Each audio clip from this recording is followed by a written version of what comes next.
अस्सलाम everybody, this is doctor Wajiha. मैं आपके साथ हाजिर हुई हूँ हमारी सीरीज लेके कोविड-19 डिबंकिंग मिथ्स की। हमारी आज लास्ट एपिसोड है सीरीज में और हमारा टाइटल बहुत एक्साइटिंग है। आज हम डिस्कस कर रहे होंगे कि कोविड-19 के मेंटल हेल्थ इम्पैक्ट क्या होते हैं, both on the patient and his family और ओवरऑल सोसाइटी क्या। आज हमारे साथ हमारे 3 पैनलिस्ट मौजूद हैं जिनको किसी भी इंट्रोडक्शन की जरूरत नहीं है बिकॉज वो अपने सेक्टर में they are at the peak of their subjects. हमारे साथ मौजूद है डॉक्टर इकबाल आफरीदी जो हमारे who has kindly agreed to be a part of our series today. Doctor Iqbal इस वक्त हैं dean faculty of psychiatry CPSP में। डॉक्टर इकबाल इस वक्त डीन है जेपीएमसी में भी साइकाइट्री के, और डॉक्टर इकबाल इस वक्त जेएसएनयू जिनाह सिंध मेडिकल यूनिवर्सिटी में भी साइकाइट्री के डीन। हमारे साथ मौजूद है miss Sidra who is an experienced psychologist who is also a trainer and a counselor. ये ज्यादातर काम करती हैं with teenagers and substance abuse, and she's been working with a lot of universities and schools during COVID-19 और इसके impacts, जिसमें शामिल है IBL, LUMS, Jamshoro, Beacon House and others. हमारे साथ मौजूद हैं हमारे साथ डॉक्टर हामिद मर्चेंट जो कि डे 1 से इस सीरीज में हमारे साथ शामिल हो रहे हैं। डॉक्टर हामिद को आप अक्सर जानते हैं, he is subject lead in pharmacy at the university of Huddersfield in UK. मेरा पहला क्वेश्चन इस वक्त डॉक्टर इकबाल आपसे है। आप हमें थोड़ा ये बता सकते हैं कि कोविड-19 के बाद लैंडस्केप किस हद तक बदला है मेंटल हेल्थ का? डू यू थिंक कि हम एज अ सोसाइटी ज्यादा सेंसिटाइज हो गए हैं मेंटल हेल्थ के ऊपर आफ्टर कोविड? जी डॉक्टर इकबाल। जी बिस्मिल्लाहिर्रहमानिर्रहीम। दरअसल कोविड-19 का बहुत ज्यादा असर पड़ा है, न सिर्फ जिस्मानी असरात बल्कि इस पे नफ्सियाती पहलू उसका बड़ा अहम है, क्योंकि लोगों ने दो तरह के लोगों का रिस्पांस था। कुछ लोग इस बात को मानते ही नहीं थे कि ये, और कुछ लोग उसको साजिश करार दे रहे थे, और कुछ लोग जो इस कदर खौफजदा और डर थे कि हमने उसको कह दिया कि उसको कोरोना फोबिया हो गया। उसको कोई अलामात नहीं होती थी, इसके बावजूद वो इस कोशिश में थे कि टेस्ट करा लें, जिसकी वजह से मामला गंभीर होता गया। दरअसल बात यह है कि मेंटल हेल्थ को थोड़ा सा अब लिफ्ट मिलने लगा। वैसे तो मेंटल हेल्थ की जो एरिया है निगलेक्टेड है, स्टिग्मेटाइज है, लेकिन कोविड की वजह से ये है कि लोगों को पता चला कि जहनी सतह हमारी जिस्मानी और बाकी सेहत के लिए जरूरी है। It is the corner stone of health. तो उस समय यही है कि जब लॉकडाउन हुआ है तो लोग जो है परेशान थे। एक तो उसकी जो है माशी प्रॉब्लम हुए, स्कूल नहीं जा रहे हैं, उसके लिए जॉब के लिए नहीं जा रहे हैं। फिर ये है कि तकरीबात में नहीं जा रहे हैं, जिसकी वजह से सोशल, एक लफ्ज ये भी बता दूं कि लफ्ज खास तौर पर कि लोग कहते हैं सोशल डिस्टेंस बरकरार रखो, ये भी लफ्ज गलत है। हम कहते हैं कि सोशल कनेक्टेडनेस होनी चाहिए, फिजिकल डिस्टेंस, जिस्मानी दूरी, समाजी हम आहंगी होनी चाहिए। ये क्योंकि ये अच्छा मौका था कि हम एक दूसरे का ख्याल रखें। अगर किसी से नाराजगियां हैं तो उसको फोन करके उससे माफी मांग लें, उसको राजी कर लें। तो इसकी वजह से ये है कि जब लॉकडाउन में या वैसे भी लोग बाहर नहीं जा पा रहे थे, जिम बंद थे, तो एक तो मोटापे का यानी ओबेसिटी बहुत ज्यादा हो गई, दूसरा ब्लड प्रेशर, शुगर बढ़ने लगे। एक रिसर्च ये हुई कि ज्यादातर जो है डोमेस्टिक वायलेंस की जो वेबसाइट है उसको 10 गुना ज्यादा लोगों ने हिट किया। दैट मीन्स के डोमेस्टिक वायलेंस के ज्यादा केसेस आने लगे। उसके साथ साथ फियर, खौफ, एंजाइटी, डिप्रेशन और पोस्ट ट्रॉमेटिक स्ट्रेस डिसऑर्डर जैसे कैफियत बड़ा वाज़ेह तौर पर हमें नजर आ रहे हैं। थैंक यू, बहुत बहुत शुक्रिया डॉक्टर इकबाल, आपने बहुत अच्छी चीजें पॉइंट आउट की हैं। इस तरह आपके लिए मेरा एक क्वेश्चन है कि जो पीटीएसडी का हमने जिक्र किया है, पोस्ट ट्रॉमेटिक स्ट्रेस डिसऑर्डर, ये क्या सिर्फ उन्हीं लोगों में हो रहा है जिन्होंने कोविड-19 के पेशेंट्स हैं या उनकी फैमिली में भी आपको दिख रहा है? थोड़ा सा अगर आप हमारे नाज़रीन को बता सकें। जी बिल्कुल। देखिए, post traumatic stress disorder it's basically disorder जो कि हमारे DSM-5 में मौजूद है, और ये बताता है कि एक इंसान की लाइफ में जब एक ट्रॉमेटिक इवेंट आता है कोई भी, ठीक है, तो ये पोस्ट ट्रॉमेटिक स्ट्रेस डिसऑर्डर जो है can leave you with feeling stuck with a constant sense of danger and a painful memories. ठीक है, तो ऐसा नहीं है कि अगर आप obviously if you're going to learn the new coping skills so you can even feel safe again and move on from that trauma, लेकिन बहुत से लोग ऐसे होते हैं जो कि उससे बाहर नहीं निकल सकते। For example after a traumatic experience the mind and the body दोनों आपस में लाइक प्रॉपर तरीके से शॉक हो जाते हैं, ठीक है। बट ये बिकॉज ऐसा होता है कि जैसे फॉर एग्जाम्पल खुदा न खास्ता किसी की डेथ हो गई या जैसे कोविड आ गया एकदम से, एकदम से डर बैठा हुआ है, खौफ बैठा हुआ है एकदम से, क्योंकि जनरली हमारा जो नर्वस सिस्टम होता है वो बेसिकली क्या कर रहा होता है कि वो हमारे इन्वायरमेंट में हमेशा एज्यूम कर रहा होता है कि खुदा न खास्ता कोई डेंजर तो नहीं आ रहा, और जैसे कोई डेंजर आने लगता है हमारा नर्वस सिस्टम फौरन से ना preparation fight and flight mode के लिए वो रेडी हो जाता है। लेकिन कोविड-19 की जब बात आई और जब वो कोविड आया तो एक्चुअली में क्या हुआ कि किसी को पता नहीं था कि सॉल्यूशन क्या है, right? So everybody got so much traumatised कि अब करें तो क्या करें, your body and mind everything got it got shocked, ठीक है। और आहिस्ता आहिस्ता फिर जब लोगों को समझ आने लगी कि भाई क्या हुआ था, उनके प्रोसेस को, उन्होंने अपने इमोशंस को प्रोसेस करना शुरू किया, तो वो थोड़ा सा इसके खौफ से थोड़ा बाहर आने लगे। लेकिन बहुत से लोग ऐसे हैं जो कि ऑब्वियसली जिनका मैंने कहा कि अगर कोई पीटीएसडी से गुजरा वाले उनके कोई पास्ट एक्सपीरियंस में कोई ट्रॉमेटिक इवेंट्स हैं जिनकी वजह से उनके दिल में कोई खौफ, कोई डर, कोई चीज बैठी हुई है, तो वो आने वाले जो जनरली लोगों के साइंस एंड सिम्टम्स यही होते हैं ना यूजुअली कि उनको फियर होता है कि वो कहीं से ट्रॉमेटिक इवेंट को फिर से एक्सपीरियंस तो नहीं कर लेंगे, ठीक है। उनके अंदर अवॉइडेंस एंड नंबिंग बहुत ज़्यादा आ जाती है, नेगेटिव थॉट्स बहुत ज़्यादा आ जाते हैं, मूड चेंजेस की बहुत ज़्यादा प्रॉब्लम्स होती हैं। सो होता यह है कि जब आप पीटीएसडी के क्लाइंट होते हैं या जनरली भी जब आपने कोई ट्रॉमा से गुजरे होते हैं तो जब तक अपने इमोशंस को सही से प्रोसेस नहीं करते आप उससे बाहर नहीं आ सकते। नॉर्मल लोग भी इस कोविड-19 की वजह से पीटीएसडी का शिकार है, उसमें टेंडेंसी जरूर आ सकती है और आई भी है कि उनको कहीं ना कहीं साइकोलॉजिकल शॉक है। बहुत से ऐसे लोग हैं जैसे मैंने देखे अपने आसपास लोग कि जिनको एक दफा कोविड हुआ है, माशाल्लाह they got cured from it, ठीक है। और जब वो ठीक हो गए तो उसके बाद ऑटोमेटिकली दे फाउंड आउट कि हाँ अब हमें वो पोटेंशियल है कि हम किसी भी किसी भी प्रॉब्लम को, किसी भी बीमारी को हम सह सकते हैं, बिकॉज वी आर लाइक हम हमारा इम्यून सिस्टम स्ट्रांग है and this like X Y Z and all. But कुछ लोग ऐसे हैं कि जो इस स्ट्रेस की वजह से ही, because they were so much stressed out कि ये प्रॉब्लम आ गई और ये कोविड आ गया, अब हमें नहीं समझ में आ रहा हम क्या करें। तो वो क्या हुआ कि उसके इवन ठीक होने के बाद भी वो उस ट्रॉमा से वो बाहर नहीं निकल पाए, ठीक है। वो अपनी फीलिंग से डिस्कनेक्टेड थे। So in order to move on it's very important to face and feel your memories and emotions. You have to get in touch with your emotions. क्या okay how you felt and then हम therapy में ये सिखा रहे होते हैं, हम उनकी कॉग्निटिव डिस्टॉर्शंस जो बनी होती हैं हम उन्हें रिफ्रेम कर रहे होते हैं, उनकी थॉट्स को रिफ्रेम करके कि how they are going to move on with the current जो भी उनका प्रॉब्लम चल रहा है। सो इट्स वेरी इंपॉर्टेंट कि टू रियलाइज कि हाँ ठीक है, बहुत से लोग ट्रॉमा के बाद ट्रॉमेटिक ही होके रह जाते हैं, कि उनके दिमाग में डर बैठ जाता है, और बहुत से लोग उससे सीख कर अपने इमोशन से इन टच होके आगे बढ़ने की कोशिश करते हैं। जी डॉक्टर हामिद, आप इस पे कुछ ऐड करना चाह रहे हैं? जी doctor Wajiya, thank you very much. I think आपने बहुत इम्पोर्टेंट सवाल पूछा, और जिस तरह डॉक्टर इकबाल ने और डॉक्टर सिद्रा ने इसको एक्सप्लेन किया, सबसे पहले ये समझना ज़रूरी है कि हमारे माशरे में जो ज़हनी तनाव है, जो बीमारियाँ हैं, उसके ख़िलाफ़ जो एक परसेप्शन पाया जाता है, एक मेंटल हेल्थ को एक, जैसे डॉक्टर इकबाल ने बताया, कि एक स्टिग्मा की तरह देखा जाता है, तो उसको रिकग्नाइज़ नहीं करते कि ये एक हेल्थ केयर कंडीशन है। तो जब तक सोसाइटी में मेंटल हेल्थ को ये एक्सेप्ट ना कर लिया जाए कि ये एक ट्रीटेबल मेंटल हेल्थ कंडीशन है, लोग मोटिवेट नहीं होते उसकी तरफ किसी भी मेडिकल असिस्टेंस लेने के लिए। तो पहले तो ये समझना ज़रूरी है कि हमारे माशरे में कोविड से पहले भी मेंटल हेल्थ इश्यूज़ बहुत ज़्यादा है, अगर हम स्टैटिस्टिक्स देखें, और उसमें ख़ास तौर पर जो 2 मेंटल हेल्थ कंडीशंस हैं जिनसे मेजॉरिटी ऑफ सोसाइटी सफ़र करती है, वो एंग्ज़ायटी और डिप्रेशन है, और पीटीएसडी, जैसे कि आप लोग डिस्कस कर रहे थे। तो सोसाइटी में एंग्ज़ायटी और डिप्रेशन का पाया जाना बहुत कुदरती है।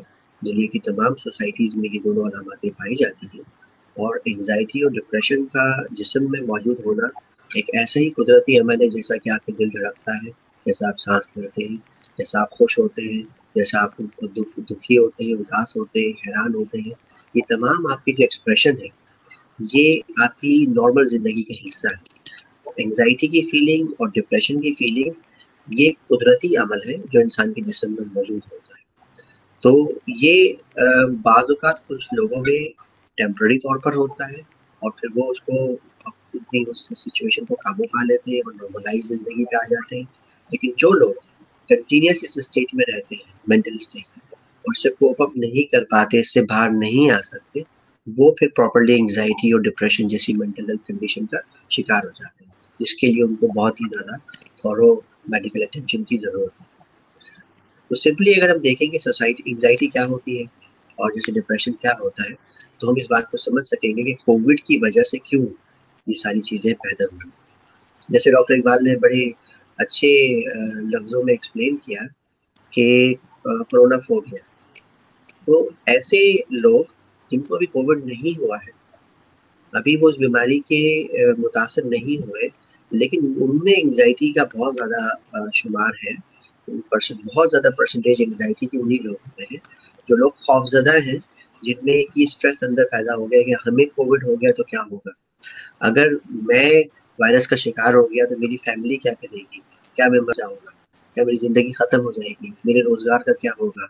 मेरी बीवी बच्चों को कौन खिलाएगा-पिलाएगा? तो किसी भी फ़ियर की वजह से, किसी भी खौफ की वजह से, किसी भी खतरे की वजह से आप में एंग्जाइटी पैदा हो सकती है। यूनिवर्सिटी, स्कूल और कॉलेज स्टूडेंट्स में एंग्जाइटी का पाया जाना भी बहुत आम है। जैसे एग्ज़ाम में मैं फ़ेल हो गया तो क्या होगा? मेरे ग्रेड्स नहीं आए तो मेरा दाखिला नहीं होगा, अब्बू को क्या जवाब दूँगा? मेडिकल कॉलेज में नहीं गया तो क्या एंड ऑफ द लाइफ हो जाएगा? एंग्जाइटी का पाया जाना माशरे में एक आम सी बात है। लेकिन इस पे कितनी जल्दी काबू पाके इससे बाहर निकला जाए, ये इसकी मेन जो है ना सक्सेस है। इसी तरह दूसरी जो अलामत है डिप्रेशन, अमूमन लोग इसको आपस में मिक्स करते हैं, लेकिन मेडिकली इन दोनों में बहुत ही डिफरेंस मौजूद है और उनका ट्रीटमेंट प्लान और तमाम उसकी जो मैनेजमेंट है वो भी डिफरेंस है। डिप्रेशन का मामला जो है थोड़ा सा मुख्तलिफ है, उसमें आपका दुखी हो जाना, उसमें आपका सैड हो जाना और कंटिन्यूस उस ग्लूमी ग्लूमी फेस के अंदर रहना, ज़िंदगी से मायूस हो जाना कि मैं किसी काबिल नहीं, मैं कुछ नहीं कर सकता, और वो कैफ़ियत जो है लंबे अरसे तक आप उसमें उसका जो है उससे बाहर ना आ पाएँ, सुसाइड की आपके ऊपर जो है ना ख़यालात पैदा होने लग जाएँ। तो कोविड का जो असर है वो बहुत ज़्यादा इन दोनों अलामतों पर है और ये नेचुरल है।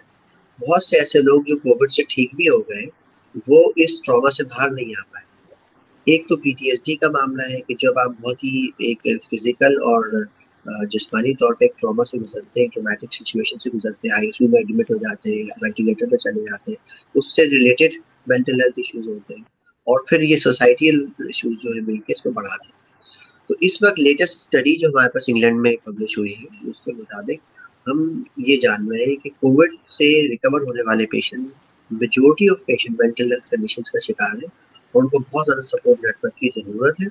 पाकिस्तान में ख़ास तौर पर चूँकि मेंटल हेल्थ को रिकॉग्नाइज़ नहीं किया जाता, सोसाइटी में इसके ऊपर बात करना अच्छा नहीं समझा जाता, जिसके ऊपर मेंटल हेल्थ का टैग लग जाए, वो अपने आप को और ज़्यादा डिप्रेस और एंग्जायटी के अंदर ले जाता है। अगर किसी का साइकेट्री वार्ड में या किसी मेंटल हेल्थ स्पेशलिस्ट से अपॉइंटमेंट हो, तो लोगों की आईब्रोज रेज हो जाती हैं, लोग उसको जो है ना परेशान हो जाते हैं। तो इस स्टिग्मा की वजह से हमारी सोसाइटी में एक ये बड़ा मसला है कि इसमें अगर इंसान हेल्प लेना भी चाहे, तो सोसाइटी की जो रसूमात है, जो वाली ट्रेडिशन है, वो उसको रुकावट पैदा करती है। डॉक्टर हमारे ने बहुत अच्छा पॉइंट आउट किया। सो प्रोफेसर इकबाल, मैं आपकी तरफ आ रही हूँ क्योंकि आप तो डायरेक्टली पेशेंट्स देख रहे हैं इसके। क्या आपने इंक्रीज या राइज ट्रेंड देखा है डिप्रेशन एंजाइटी में कोविड रिलेटेड स्पेसिफिक? आप हमें ये बताएं कि आपके जिस तरह क्लिनिक्स पहले होते थे और जो अब हो रहे हैं, क्या पेशेंट की कैटेगरीज का फर्क आया है? कोई डिफरेंट कैटेगरी के पेशेंट्स आनी शुरू हो गई कोविड के बाद? ये बात, इसमें कोई शक नहीं है, दो राय नहीं है कि इसकी वजह से ज़हनी बीमारियों में इजाफा हुआ है और उसकी वजह यही थी कि लोग जब एक्सरसाइज नहीं करेंगे, खौफ का शिकार होंगे, माशी और साइको सोशल इशू होंगे, तो कुछ लोगों को तो नॉर्मल एंजाइटी या डिप्रेशन जिसको होता है वो है, लेकिन ज्यादातर लोगों को इसमें यह है कि जब यही एंजाइटी और यही उदासी मुसलसल हो और उसकी शिद्दत ज्यादा हो, दौरानिया ज्यादा हो और उसकी उससे कारकर्दगी खराब हो जाए, तो फिर हम इसको बीमारी के ज़िम्मे में लाते हैं।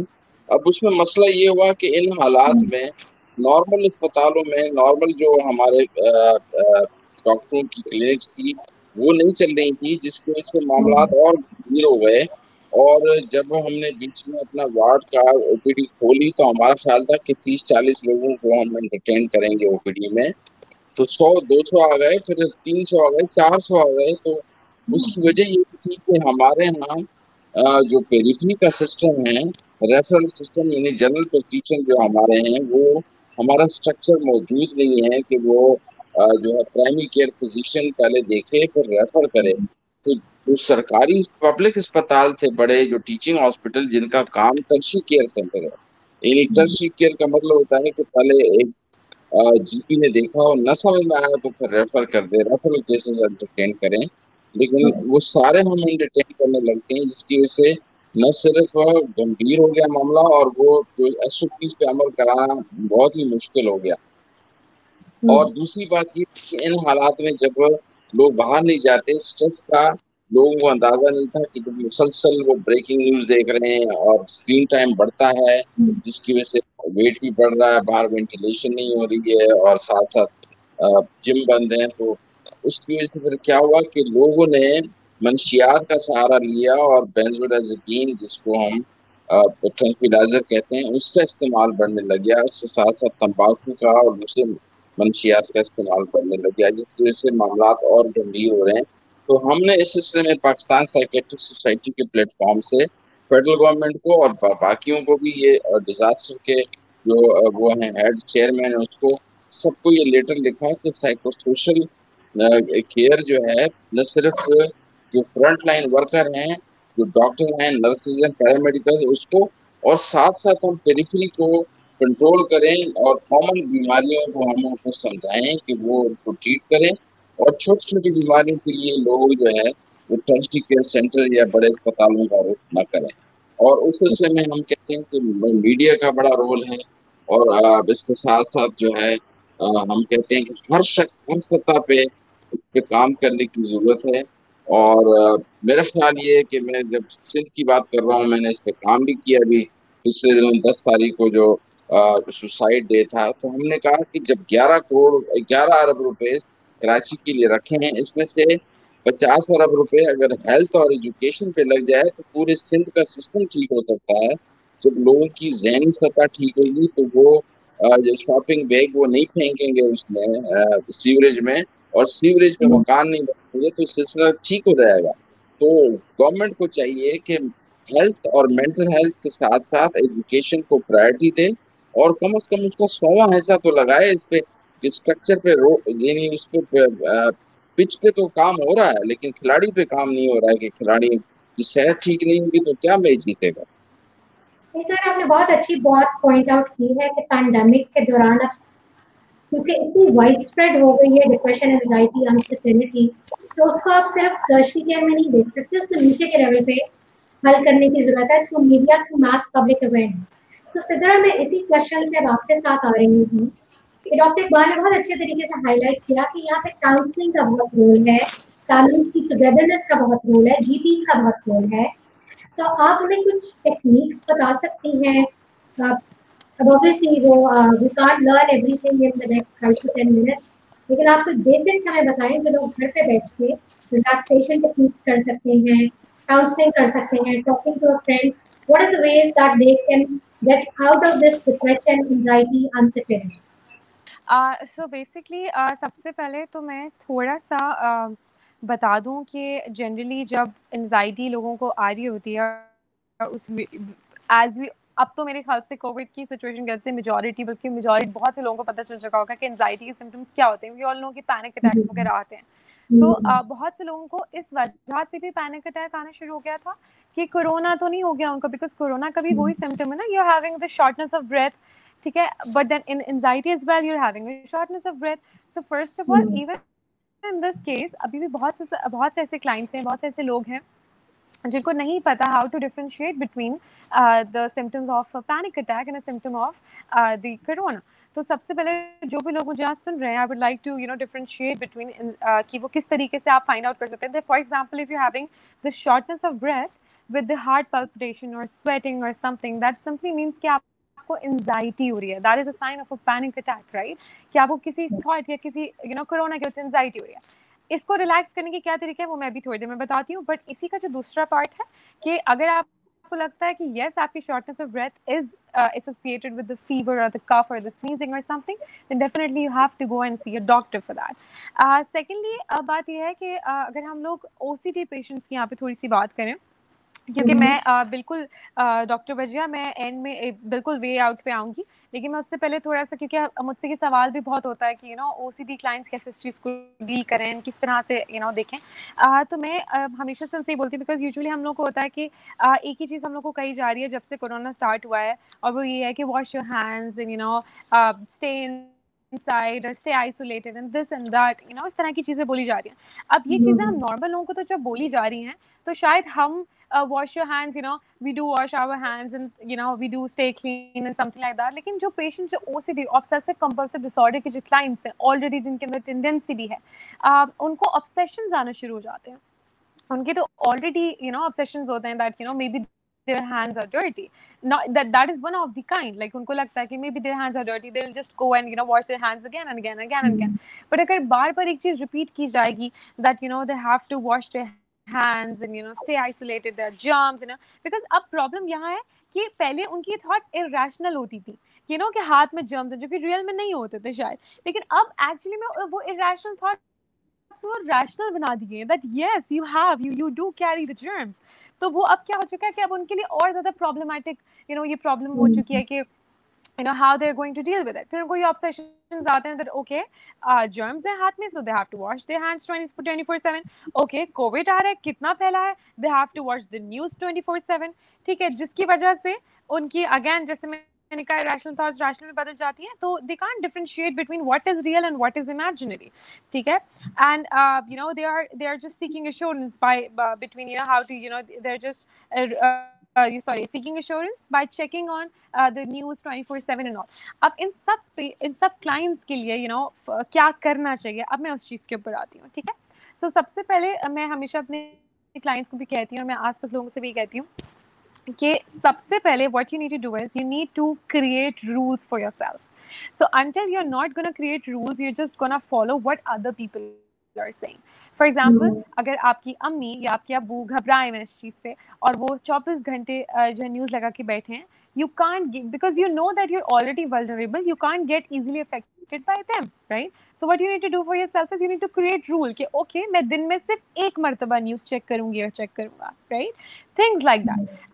से क्योंकि ठीक है, सेकेंड चीज़ जो है जो हम यूजुअली हमारे जो डॉक्टर्स हैं वो भी इस चीज़ से जो है इत्तेफाक करेंगे कि एक्सरसाइज मैं समझती हूँ it's very very important, because exercise करने से क्या होता है कि आपके जो हमारे जो ब्रेन केमिकल्स होते हैं, जैसे हमारा एंडोर्फिन जो कि एक हैप्पी केमिकल होता है जो हमारे मूड को स्टेबलाइज भी करने में हेल्प करता है। सो एक्सरसाइज करने से वो रिलीज होता है। उससे क्या होगा कि आपका स्ट्रेस कम होगा। ठीक है, अगर आपको कोई स्ट्रेसेस हैं या कुछ भी, आपके एक्सरसाइज करने से ऑटोमेटिकली आपकी बॉडी केमिकल्स जो है वो रिलीज हो रहे होते हैं and you feel good about it. Then meditation की मैं हमेशा बात करती हूँ। a lot of people think कि what is meditation, we don't know। हमने मेडिटेशन लगा के यूट्यूब पे there are a lot of meditations available, right? So अगर मैं कभी किसी को दो बार में बोले कि हाँ हमने लगाए लेकिन हमसे ज़्यादा सुनी नहीं गई, why नहीं सुनी गई? बिकॉज आदत नहीं है, right? And we know it takes 21 days to develop a habit। So I would like to different थोड़ा सा मैं इसके क्लैरिफाई करना चाहूँगी कि मेडिटेशन होती क्या है। यूजुअली मेडिटेशन बेसिकली क्या करती है आपके साथ, अगर हम रेगुलरली इसको 8 वीक्स तक मेडिटेशन करें तो हमारे बेसिकली इंपॉर्टेंट पार्ट्स ऑफ हमारे जो ब्रेन होते हैं, जैसे फॉर एग्जांपल कुछ एरियाज जो कि नेगेटिव इमोशंस से रिलेटेड हैं, ठीक है, वो मेडिटेशन करने के बाद वो एरियाज श्रिंक हो जाते हैं। और जो एरियाज हमारे ब्रेन की पॉजिटिव पार्ट से रिलेटेड है, जैसे हमारे विल पावर डेवलप करें या कॉन्फिडेंस डेवलप करेंगे, वो एरियाज इंक्रीज हो जाते हैं। ठीक है, सो बेसिकली हमारे मेडिटेशंस जो होते हैं वो हमारे अंदर सेल्फ कंट्रोल, कामनेस, हमारी वर्किंग मेमोरी, हमारी विल पावर, इन सबको इंक्रीज कर रहा होता है। ठीक है, क्योंकि हमारा माइंड हर वक्त वर्किंग कर रहा होता है ना, लाइक हर वक्त हम एनर्जी कंज्यूम कर रहे होते हैं आपस में, कंपैरिजन में, जजमेंट्स में, कोई बीमारी आ गई, 10,000 चीज़ों में हमारा माइंड हमेशा बिजी रहता है। सो इट्स वेरी इंपॉर्टेंट कि अगर आप डेली सुबह के टाइम या रात में सोने के टाइम, क्योंकि ये 2 टाइम ऐसे होते हैं जब आपका अनकॉन्शियस माइंड एक्चुअली जो आपका लाशूर होता है वो जाग रहा होता है। यूजुअली जब हम छोटे होते हैं ना, जब बच्चे होते हैं तो हमारे अम्मा अब्बा जब हमें कहानियां सुनाते, तो why do we still remember those कहानियां? बिकॉज वो हम सोते हुए, हमारा स्लैश आवर जब हमारा जाग रहा था, तो उस टाइम हमें वो कहानियां सुनाई गई, और हमें बेड टाइम स्टोरीज क्यों रेकमेंड की जाती हैं? बिकॉज उस टाइम आपकी पर्सनालिटी बन रही होती है। आप जब सो रहे होते हैं, ऑलमोस्ट सोने के उसमें जा रहे होते हैं, तो आपके चांसेस ज्यादा होते हैं सीखने के। तो मैं कहती हूँ कि मेडिटेशन जरूर करें। डॉक्टर हामिद, मेरा एक आपसे क्वेश्चन है यहाँ पे, जिन जी। लोगों को ऑलरेडी कोई साइकोट्रोपिक ड्रग या साइकियाट्रिक ड्रग मिल रहा होता है और उनको कोविड हो जाता है, is there any sort of drug interaction? क्या उनको वो दवाइयाँ कंटिन्यू करनी चाहिए या छोड़ देनी चाहिए, जो वो ऑलरेडी प्री हैंड ले रहे हैं? थैंक यू विजया, ये बहुत ही अहम सवाल आपने पूछा। और अमूमन ऐसा बहुत कॉमन है कि एक दवा दूसरी दवा के साथ इंटरेक्ट करती है, ये कॉमन मुशाहिदा है, और ऐसा होना कोई सरप्राइजिंग बात नहीं है। ये क्लिनिकल प्रैक्टिस के अंदर एक रूटीन सी बात है। तो लोगों के लिए यही हमारी एडवाइस होती है हमेशा कि अपनी तई कोई भी दवा जो है उसको डिसकंटिन्यू ना करें, उसको ना छोड़ें। और जब भी न्यू दवा आपको प्रिस्क्राइब की जाए, तो अमूमन जो मेडिकेशंस आप ले रहे हैं, जो दवाइयाँ आप खा रहे हैं, बहुत ही ऑनेस्टी के साथ उसको अपने नए डॉक्टर के साथ शेयर करें। बाज़ औक़ात हमारे यहाँ पाकिस्तान में, जैसे डॉक्टर इकबाल अभी ज़िक्र कर रहे थे कि इंग्लैंड जैसा यहाँ पे मुनज़्ज़म primary to tertiary care system मौजूद नहीं है, जिसकी वजह से पेशेंट्स अपनी मर्ज़ी से मुख्तलिफ जगहों के ऊपर कंसल्टेशन प्राइवेट में लेते हैं। और उसका सबसे बड़ा एक नुकसान ये है कि कोऑर्डिनेटेड केयर डेवलप नहीं हो पाती। तो ड्रग इंटरैक्शंस के चांसेस बढ़ जाते हैं, क्योंकि जो नया डॉक्टर जो पेशेंट को देख रहा होता है, वो नावाकिफ़ होता है पेशेंट की पास्ट हिस्ट्री से भी, और वो ये भी नहीं जानता कि पहले पेशेंट जो है और कितनी फिज़िकल या मेंटल या दूसरी हेल्थ कंडीशन से गुज़र रहा था, और वो कौन-सी दवाइयाँ लेता रहा था, कौन-सी उसने मुझे बताई, कौन-सी नहीं बताई। तो हमेशा अपने डॉक्टर के साथ ऑनेस्ट रहें, और जब आप अपनी प्रिस्क्रिप्शन लेके फार्मेसी में जाएँ दवा लेने, तो कोशिश करें किसी ऐसी फार्मेसी में जाएँ जहाँ फार्मासिस्ट मौजूद हो, और फार्मासिस्ट से भी कंसल्टेशन करें ड्रग इंटरैक्शन के हवाले से, जहाँ और कोशिश करें दवाइयाँ एक ही फार्मेसी से अगर आप ले सकें तो लें, ताकि उनके मेडिकल रिकॉर्ड्स के अंदर आपकी पास्ट मेडिकेशन हिस्ट्री आए, और वो चेक कर सकें कि कौन-सी दवाइयाँ आपके साथ इंटरैक्ट करती हैं। इस डिस्कशन के बाद हो सकता है कि कुछ दवाइयों को डिसकंटिन्यू करना पड़े, या कुछ दवाइयों को तब्दील करना पड़े, या सिर्फ़ उनके डोज़ को ऊपर-नीचे करके एडजस्ट कर दिया जाए। और बहुत सी दवाइयाँ ऐसी होती हैं जो किसी दूसरी दवाई के असर को बढ़ा देती हैं या कम कर देती हैं। तो उस वजह से उनके डोज़ को एडजस्ट करना पड़ता है, और इसमें आपके डॉक्टर का और फार्मासिस्ट का बड़ा इम्पोर्टेंट किरदार है। तो आप प्लीज़ मेक श्योर करें कि अपनी मर्ज़ी से ऐसा ना करें। ख़ास तौर पर मेंटल हेल्थ की दवाइयाँ ऐसी दवाइयाँ होती हैं, जिनको आप फ़ौरी तौर पर कभी नहीं छोड़ते। उनको बहुत ही एहतियात से आहिस्ता-आहिस्ता अपने डॉक्टर के मशवरे के साथ रुजू करके टेपर ऑफ करना पड़ता है, ताकि आपका ब्रेन उसके इमीडिएट विथड्रॉल की वजह से एकदम रिएक्ट ना करे। तो ये एक बहुत अहम मामला है। दवाइयों की ज़रूरत, जैसे डॉक्टर इकबाल शुरू में कह रहे थे कि तमाम लोगों को ज़रूरी नहीं कि दवाइयों का सहारा लेना पड़े मेंटल हेल्थ के हवाले से। तो एंग्ज़ायटी एंड डिप्रेशन, जैसे मैंने आपको शुरू में बताया, कि एक कुदरती बात है। अगर किसी शख्स के साथ कोई ट्रॉमेटिक इंसिडेंट होता है, मिसाल के तौर पे ख़ानदान में कोई डेथ हो जाती है, कोई आपका बहुत ही अज़ीज़ और मोहब्बत करने वाले शख्स का इंतकाल हो जाता है, तो कुदरती बात है कि आप एंग्ज़ायटी में जाएँगे, डिप्रेस में जाएँगे, दुखी होंगे। लेकिन एक शख्स से सालों साल गुज़र गए, वो उस सिचुएशन से बाहर ही नहीं आ पा रहा। तो वो continuous phase of anxiety and depression needs to be aggressively treated by medical intervention. तो उसमें आपको जो है फार्माकोलॉजिकल सपोर्ट की ज़रूरत है, जिसमें दवाइयाँ मौजूद हैं।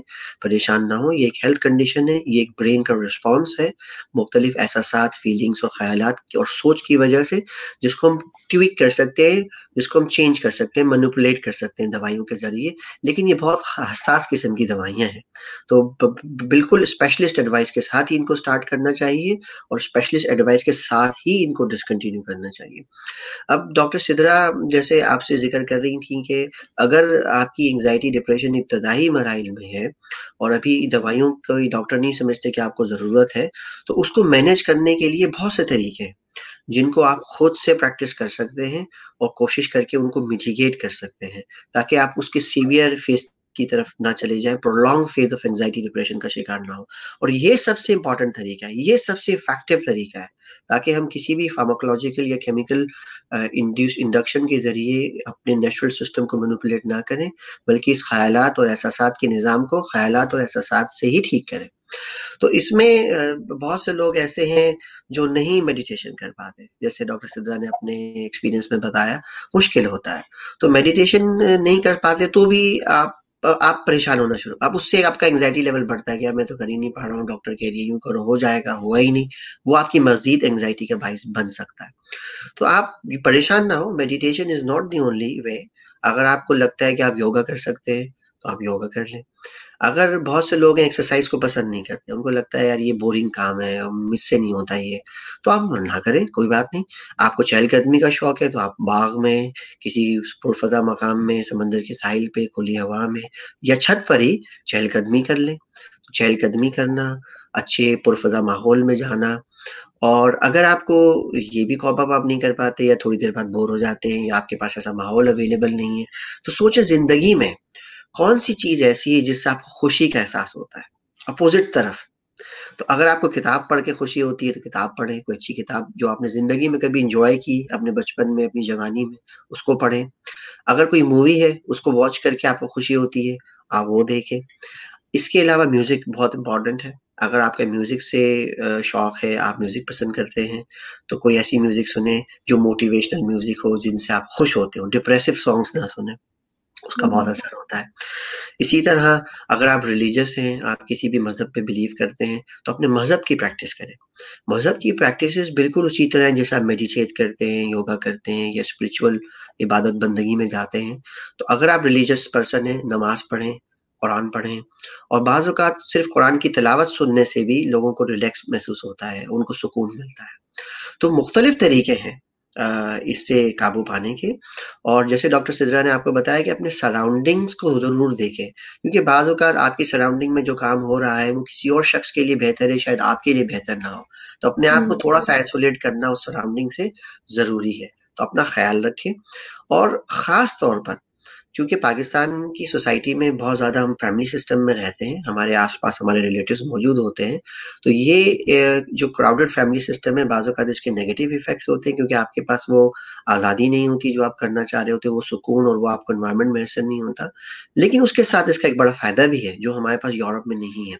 वो ये कि जो सोशल सपोर्ट सिस्टम हम प्रोवाइड कर सकते हैं, इस फैमिली नेटवर्क की वजह से, वो हम जो है पाकिस्तान में कर सकते हैं, जो यहाँ पे बहुत मुश्किल हो जाता है। यहाँ पे लोग तन्हाई में रह के ही डिप्रेशन का शिकार हो जाते हैं, ग्लूमी माहौल में चले जाते हैं। तो अगर आपकी फैमिली में कोई भी शख्स मेंटली तौर पर डिस्टर्ब्ड है, अपसेट है, तो उसके साथ ज़रा नरमी का बर्ताव करें। उसके साथ चीखें नहीं, चिल्लाएँ नहीं, उसको डाँटे नहीं, उस पे ज़्यादती ना करें। यूँ समझें कि वो एक बीमारी है, वो एक फ़ेज़ से गुज़र रहा है और उस फ़ेज़ से रिकवर करने के लिए उसकी मदद करें।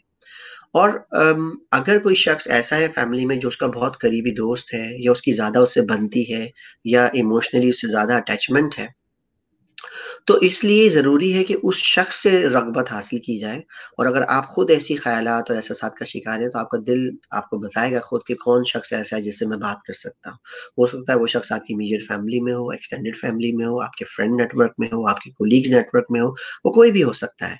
आप उसको तलाश करें और उससे बात करें। और अगर आपको मुश्किल हो रही है किसी भी ऐसे शख्स को तलाश करने में, तो आप कोशिश करें अपने डॉक्टर से बात करें, किसी साइकियाट्रिक से या साइकोलॉजिकल एक्सपर्ट से आप जो है राब्ता करें, उनके साथ बैठ के बातचीत करें, वो आपकी बात सुनेंगे, वो एक्सपर्ट हैं इस मामले में और आपके तमाम अवामिल, आपकी फीलिंग को समझने के बाद आपको और डिटेल में पर्सनलाइज़्ड सजेशन देंगे कि आप क्या कर सकते हैं, आपकी सर्कमस्टेंसेस के मुताबिक।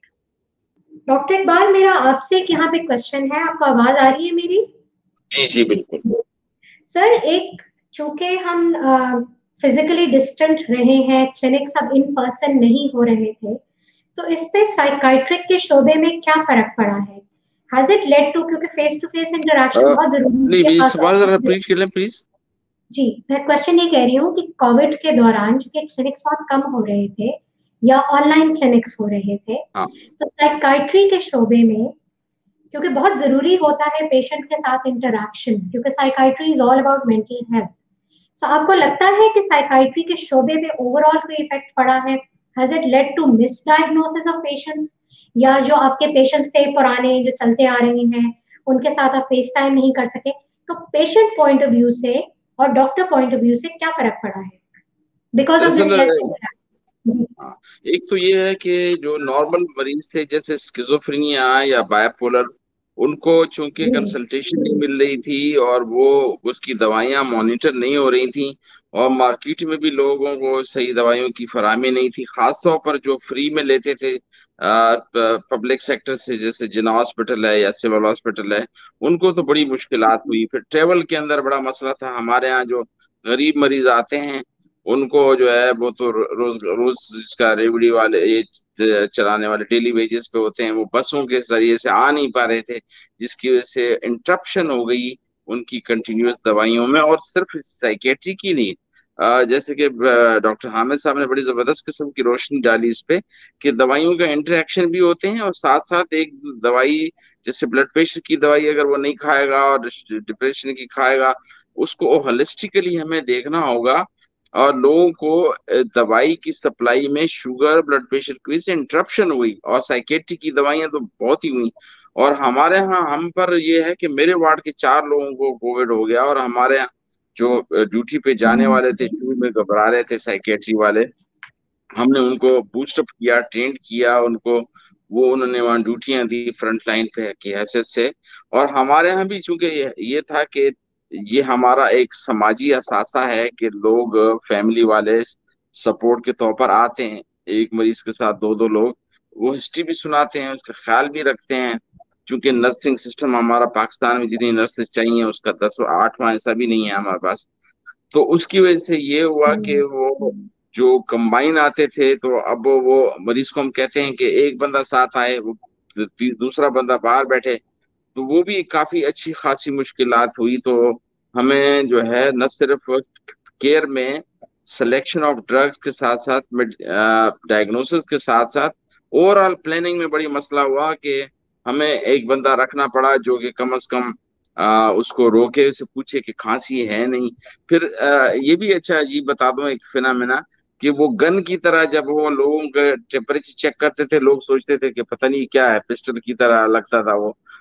वो भी एक अजीब सूरत हाल थी, घबराते थे। और वो जो है ना, तो मेरा ख्याल था कि अच्छा खासा प्रॉब्लम हुआ हमें, तो हमने बंदे एक्स्ट्रा रखे कि भाई वो जब अंदर मरीज जाए तो उसको जो है साथ साथ उसकी बाकी लोगों को क्राउड न बने।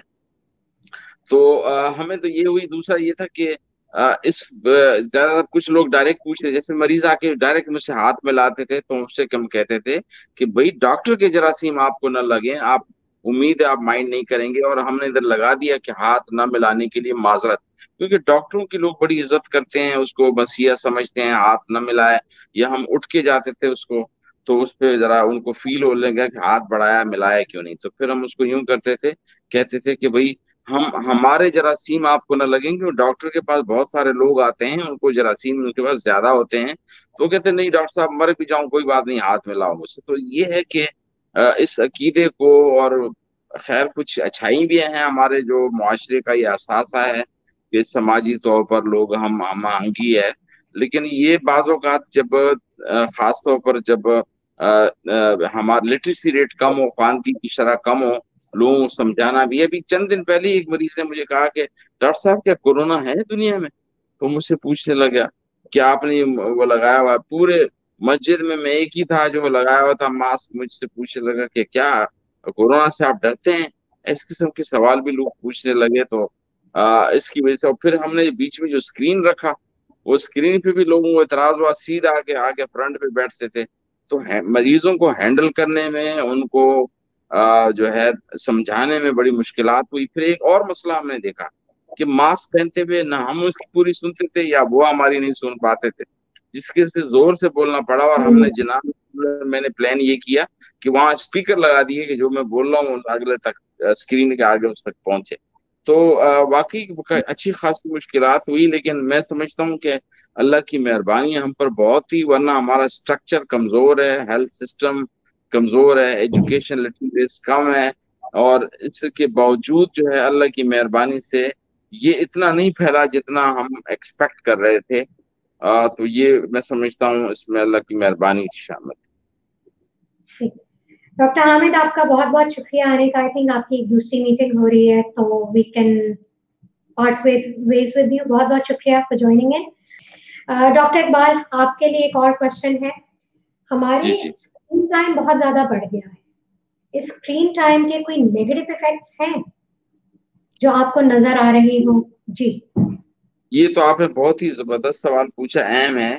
लोग कोरोना के लॉकडाउन में मुसलसल उसकी नजरें टीवी पे या मोबाइल पे या कंप्यूटर पे रहती थी। उसकी वजह से न सिर्फ जिस्मानी कॉम्प्लिकेशन हो गई, गर्दन के दर्द, सर्वाइकल प्रॉब्लम, बैक एक शुरू हुआ, इसके हम्म। अलावा वेट बढ़ना शुरू हुआ।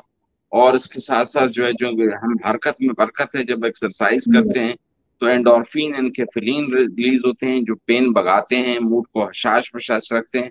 एक तो ये चीज हुई। दूसरा ये कि बदकिस्मती से जो हमारे जो मीडिया थी उसमें ऐसे ब्रेकिंग न्यूज आती थी, मरने वाले जरूर दिखाते थे और जो बचने वाले हैं नहीं, 98% लोगों जो है कोरोना के शिकार के बावजूद वो बच गए, वो कम दिखाते थे।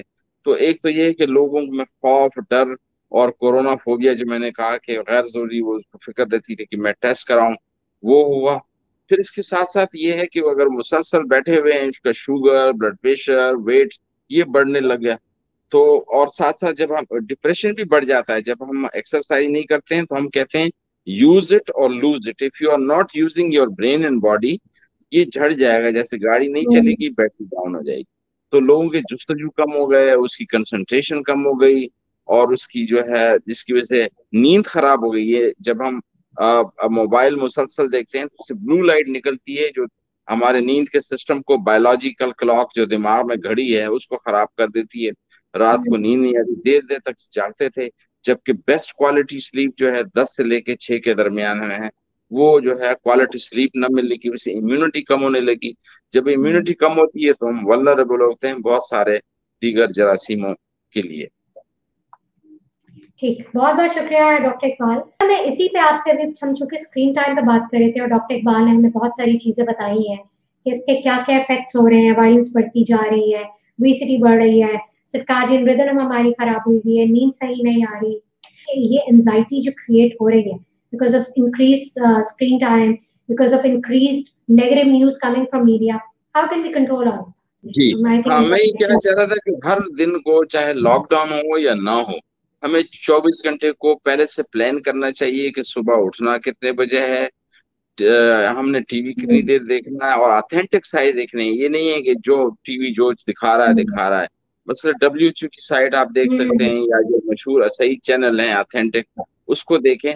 और साथ साथ जो है ये है कि एक्सरसाइज करनी है। अगर टीवी भी देखना है तो खड़े खड़े साथ में आप एक्सरसाइज कर सकते हैं। और फिर ये हो कि बाहर पौधों को पानी दे दिया, या बाहर थोड़ा सा सूरज की रोशनी में निकलना जो है वो, ताकि आपको विटामिन डी बने और फिजिकल एक्टिविटी हो।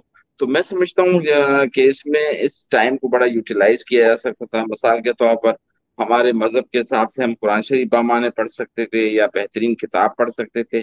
या फिर एक और अहम बात जो मैं करना चाह रहा हूँ कि जो भी काम करें उसको माइंडफुल होके करें। माइंडफुल क्या है कि खुशू वजू के साथ नमाज भी पढ़ रहे हैं, बल्कि मैं तो कई जो है सुन्नत है कि यार अगर आपने जूते उतार पहनने हैं तो राइट साइड से पहने, उतारने हैं तो लेफ्ट लेफ्ट साइड से।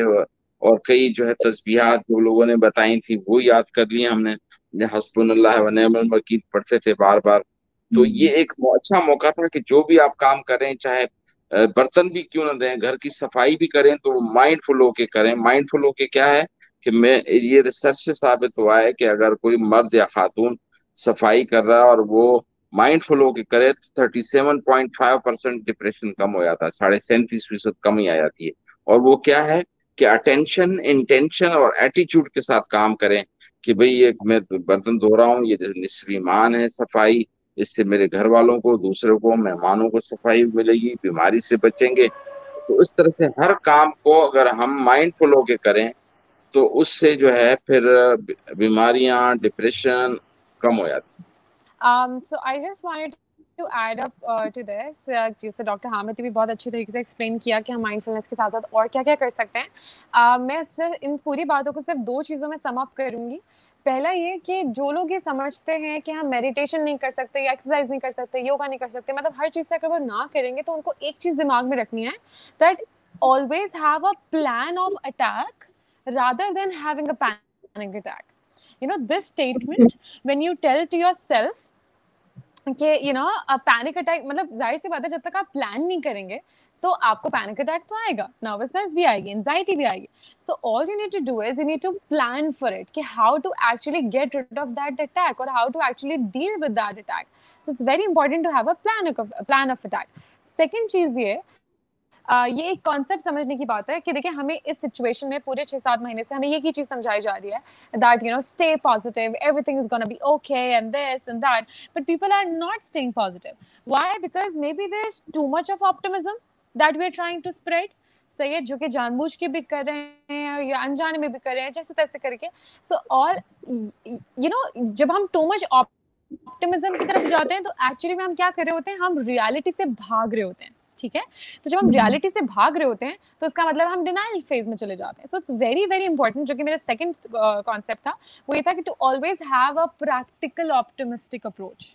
ठीक है, कि रियलिस्टिकली आप ऑप्टिमिस्टिक रहें कि अच्छा ठीक है, कोरोना है, कोविड है, इसको कैसे डील करना है, इसके लिए कैसे हिफाजत करनी है खुद की, उसके लिए आपको जो भी मेजरमेंट्स लेनी है आप बोलें, लेकिन साथ साथ अपने प्लान ऑफ अटैक के लिए भी तैयारी कीजिए so that आप रियलिस्टिक भी रहें और अपनी जैसे आप तैयारी कर रहे हैं by you know deep breathing, by you know taking care of yourself. अब इसके लिए कुछ वे आउट्स हैं जो मैंने यू नो क्लाइंट्स को जनरली बताती हूँ. मैं यहाँ पे बताना चाहूंगी कि अगर आपको लगता है कि आप माइंडफुल नहीं रह सकते, यू नो मेडिटेशन क्या करता है, आपको माइंडफुल बनाता है. ठीक है, सो अगर आप माइंडफुल नहीं रह सकते, माइंडफुल क्या होता है कि राइट नाउ राइट हियर आप प्रेजेंट हैं. सही है, सो आप क्या करें, आप डेली सुबह मॉर्निंग में उठते साथ सिर्फ ये 3 काम करें.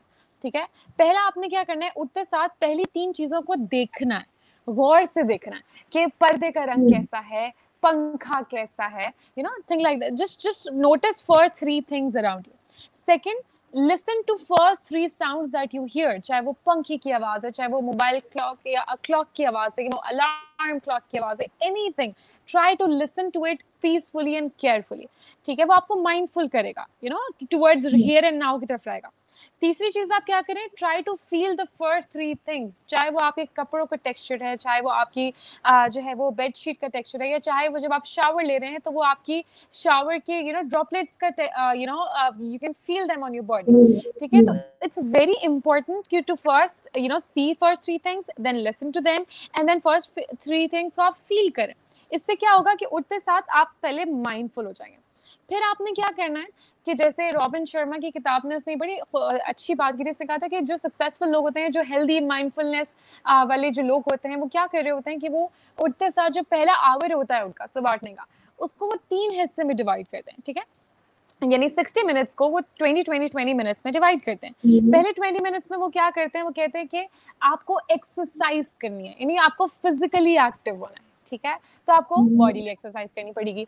दूसरी आपने 20 मिनट्स में क्या करना है, आपको मेंटल तौर पे एक्सरसाइज करना है. वो क्या करना है कि हम क्या करते हैं, हम कहते हैं कि डेली हमारी लाइफ एक ही तरह की है, हमें कुछ चेंज चाहिए, या हम बोर हो चुके हैं. व्हाई? बिकॉज वो डेली पुरानी इन्फॉर्मेशन से हमारे दिमाग में ऑलमोस्ट दंग लग चुका है. राइट, सो जो सेकंड 20 मिनट्स में उसमें you have to learn something new every day, either it's a 3 vocabulary word or a book page or any newspaper or something, but at least learn something new so that और कुछ positive, कुछ अच्छा ऐसा सीखें जो आपके mind को activate करे. ठीक है, एंड थर्ड 20 मिनट्स में आप प्लीज प्लान करें अपने डे का कि आपने आज का दिन कैसे गुजारना है. हम क्या करते हैं, महीनों की प्लानिंग करते हैं, साल की प्लानिंग करते हैं, but we don't know what to do right now. Like let's just start taking a baby step. So जो third 20 minutes में you have to plan for a day कि आज के दिन मैंने कितना अपने आप को me time देना है, कितना मैंने अपना ख्याल रखना है, कितना मैंने अपने आप को ट्रीट करना है, कितना मैंने सोशलाइज करना है, कितना मैंने फैमिली को टाइम देना है, कितना वर्क को टाइम देना है, अपने आप को बैलेंस करने के लिए वो अपने काम करना है. जब वही बात है ना, ये भी आप क्या करें, you're doing a plan of attack, right? So that आप अटैक से बच जाएं. So when you're doing a meditation, a mindfulness in the morning, then meditation, then doing this 5 AM club वाली चीज कि आप जब सुबह उठते से 1 घंटे को आप इस तरह से करें. फिर अगर मैं कहूँगी अगर आप ऑफिस जा रहे हैं या जनरली आप कुछ भी सुबह मॉर्निंग वॉक पे निकल रहे हैं, so please listen to the podcast. It's very important, the positive affirmations वाली podcast. A lot of people से कि नहीं हम पॉजिटिव अफर्मेशन सुनने के बाद हम रियलिटी से भाग जाते हैं. ऐसे नहीं है. अगर आप ठीक है पॉजिटिव अफर्मेशन नहीं सुनी जा रही, एटलीस्ट शीशे में खड़े होकर अपने आप को 3 ऐसी बातें कहें जो आप अपने बारे में पसंद करते हैं. At least 3 qualities or traits that you like about yourself, right? It's very important to tell yourself on a daily basis. क्योंकि वही बात है, there's so much negativity around you. You can't deal with it. So that's why you have, और उसकी वजह से आपका self image zero पे जा रहा है, सेल्फ स्टीम जीरो पे जा रही है, फिर आपका ऑलरेडी अपने ऊपर से जो है वो ध्यान हटता जाता है, तो फिर आप क्या करते हैं, आप स्ट्रेसर्स की तरफ भागना शुरू हो जाते हैं, आपके स्ट्रेसर्स आपको अट्रैक्ट करना शुरू कर देते हैं. So it's very important to listen to the podcast which are actually made for your positive self image. आपकी self help आपके लिए बनाए जाते हैं, जो आपको हेल्प कर रहा होता है कि आपकी पर्सनालिटी को कैसे रखें.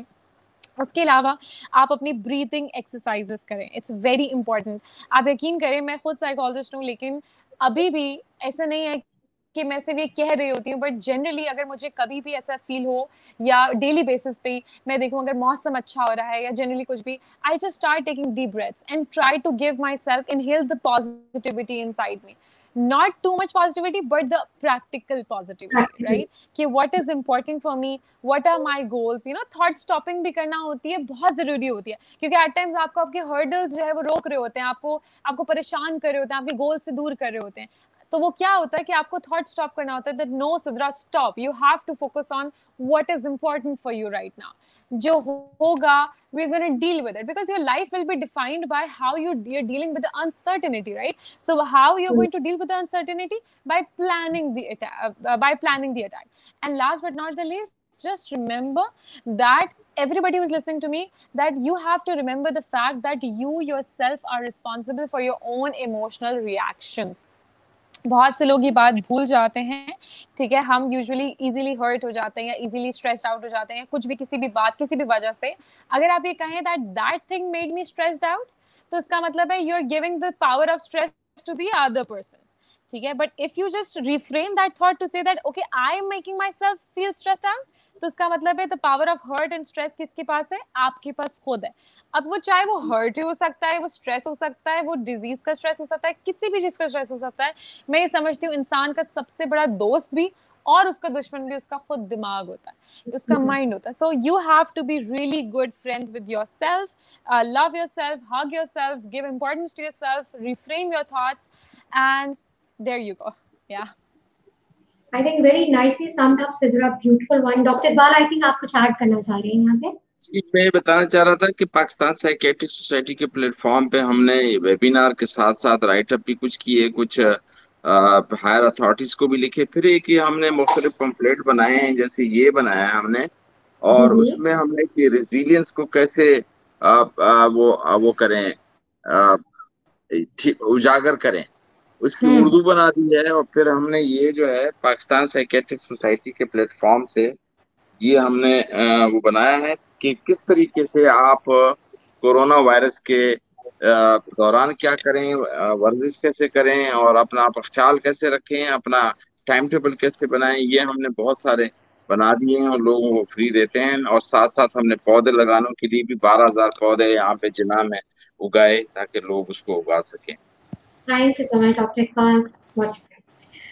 डॉक्टर सिद्रा, आपसे एक और क्वेश्चन है मेरा यहाँ पे कि हमें ये किस तरह पता चल सकता है इस पॉइंट पे कि when to seek medical attention, because इतनी वाइड स्प्रेड डिप्रेशन है, एंजाइटी है, डेथ्स बहुत ज्यादा हो रही है, तो ऑब्वियसली कोई बेरीफमेंट का नॉर्मल टाइम पीरियड भी होता है. ये किस तरह पता चले कि अब ये नॉर्मल के पॉइंट से चीज बाहर निकल गई है and this is now time to go and visit a medical practitioner, a psychologist or a psychiatrist? So basically हम लोग अपनी लाइफ को 3 हिस्सों में डिवाइड कर देते हैं, यूजुअली 4 हिस्सों में डिवाइड कर देते हैं. एक हमारा होता है पर्सनल एरिया, एक होता है हमारा वर्क या एकेडमिक एरिया, ठीक है, एक होता है हमारा सोशल एरिया, और एक होता है हमारा स्पिरिचुअल एरिया, ठीक है. ये हमारे 4 एरियाज होते हैं ऑफ लाइफ, ठीक है, हर इंसान के. इन चारों एरियाज में मैं थोड़ा सा इसको ब्रीफ करती फिरूं कि किसी भी डिप्रेशन, एंजाइटी या हर बीमारी के 3 लेवल्स होते हैं, माइल्ड, मॉडरेट या सिवियर, ठीक है. सो इसमें मैं बाद में आऊंगी कि कौन सी सिचुएशन में जाने के बाद आपको पता चलेगा कि आपको मेंटल हेल्थ प्रोफेशनल या प्रोफेशनल से हेल्प सीख करनी है. तो जो मैंने 4 एरियाज बताए हैं, सोशल एंड स्पिरिचुअल, अगर आपको लगता है पर्सनल लाइफ में क्या होता है, how you are taking care of your hygiene, how you are taking care of your daily life, जो भी एक्टिविटीज हैं, ठीक है, ऑर्गेनाइज कर रहे हो, डिसऑर्गेनाइज हो, प्रोक्रेस्टिनेशन कर रहे हो कि नहीं कर रहे हो, things like that comes in your personal area.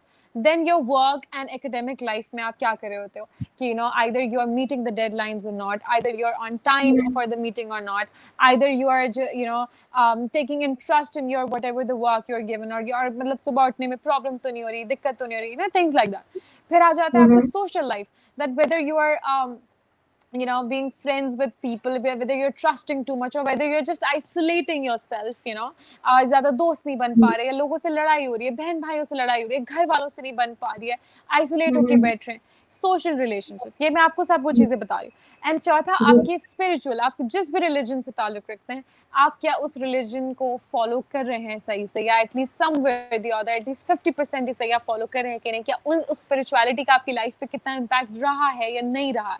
तो ये चारों के चारों एरियाज जो है, अगर आपको लगे कि आप माइल्ड, देखिए माइल्ड तक मैं समझती हूँ कि इंसान के खुद भी हाथ में होता है, वो अगर अपने आप को खुद पुश करे तो वो कर सकता है, ठीक है, जब अगर इन चारों एरियाज में आपको लग रहा है कि ओके थोड़ा बहुत भी माइल्ड उसमें जा रहे हैं. लेकिन मैं समझती हूँ कि आजकल का दौर ऐसा है कि आपको मिनट नहीं लगता है माइल्ड से मॉडरेट में जाने में, क्योंकि अब वो इतनी ज्यादा टेक्नोलॉजी और इतनी ज्यादा नेगेटिविटी हर जगह इतनी आ चुकी है, और इतनी ज्यादा even the dramas and everything that we watch on TV or XYZ, even on social media, इतना डिप्रेशन फैला हुआ है कि आपको नहीं पता चलता कि आपके माइल्ड से मॉडरेट में आप कब जा रहे हो, और फिर मॉडरेट टू सिवियर तो फिर वी ऑल नो कि वो कितना इजीली चला जाता है.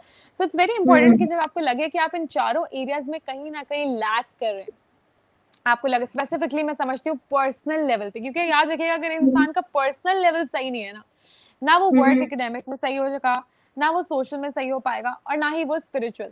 सो इट्स वेरी इंपॉर्टेंट कि वो पर्सनल लाइफ, उसकी पर्सनल थॉट्स, उसकी पर्सनल इमोशंस, उसकी पर्सनल मी टाइम, उसके थॉट्स, उसकी इमेजिनेशन, उसकी हैबिट्स, उसकी likes, dislikes, strengths, weaknesses, everything that comes in personal level, अगर वो जब तक उसको क्लैरिफाई, अगर उसमें वो समझ रहा है कि अभी भी मुझे कंफ्यूजन और एक्सप्लोरेशन की जरूरत है, तो जरूरी नहीं है कि थेरेपी सिर्फ आपको बीमार को ही ठीक करती है, जरूरी नहीं है, ठीक है. मैं फिर रिपीट करूँगी, थेरेपी लोग, इंसान सेल्फ ग्रोथ के लिए भी जाता है.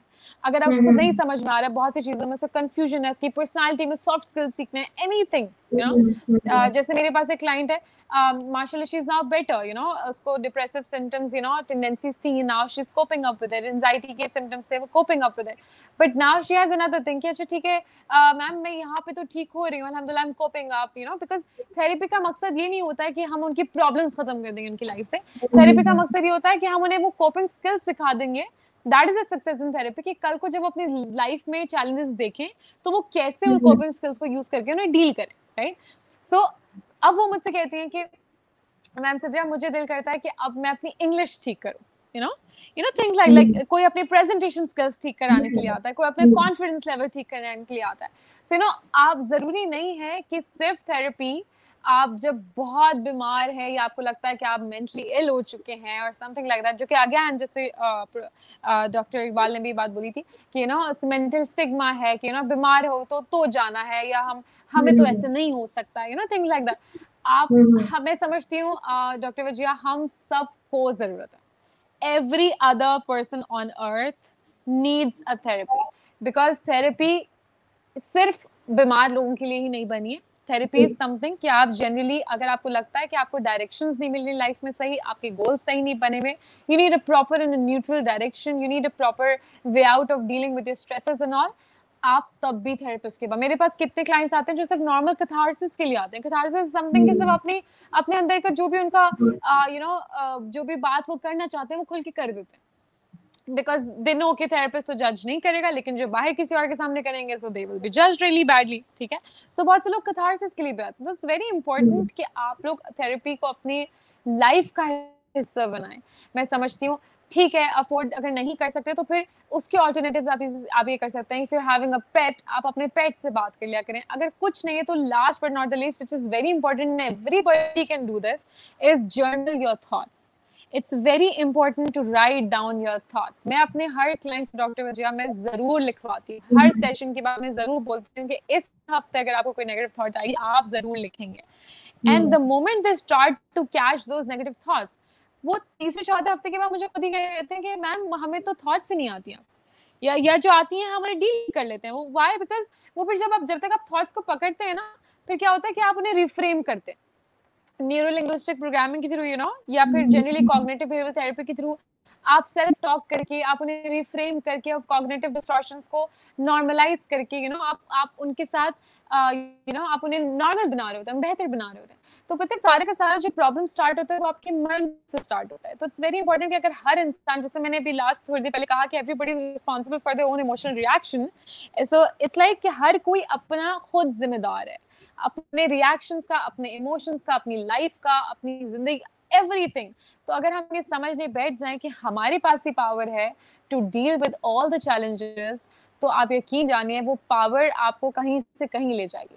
ठीक है, सो इट्स वेरी इंपॉर्टेंट कि यस थेरेपी लें एंड आप अपनी लाइफ को बेहतर देखें आगे।